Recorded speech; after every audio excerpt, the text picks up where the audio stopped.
Утре ќе се знае по која цена државни електрани ќе ја продаваат произведената струја на Евана. Утре истекува рокот за поднесување на понуди до универзалниот снабдувач. Се чека конечната одлука од влада. Од ДСМ велат пресметките и предлозите во однос на цената и количините се доставени на Илинденска број 2, каде се прават последните пресметки. Во државни електрани оптимисти.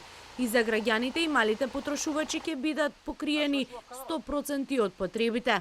АДСМ го зголеми планот за производство на електрична енергија за 2022 година за 20% од производството во 2021 година. Конзумот на Евана Хоум е зголемен за 27% поради префрлањето на потрошувачи од слободниот на регулираниот пазар, деловни субјекти, општини и јавно осветлување.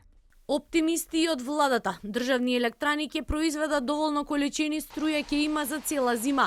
Вице-премиерот за економски прашања Фатмир Битики за ТВ24 вели: рестрикции за сега не се во план. Ние ќе понудиме се уште некаде 50 до 60% субвенционирана електрична енергија за нашите граѓани, за да не биде големиот удар на нашите граѓани, но со тарифниот модел се поставува поголема праведност. Каква ќе биде цената на домакинствата најмногу ќе зависи каква цена ќе понуди ЕСМ.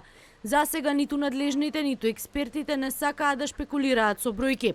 Поранешниот директор на РЕК Битола, Спиро Мавровски за ТВ24 повторува државата да им помогне на најранливите категории на граѓани. Дека јаглен се увезува или се увезуваше од Косово, од Албанија, од Грција, и тоа е се со пари на граѓаните. Значи, ако го имавме живено, ќе имавме чиста ситуација и ќе знаеме колку ќе можеме да произведиме, колку јаглен ќе дојде, со која калорична вредност.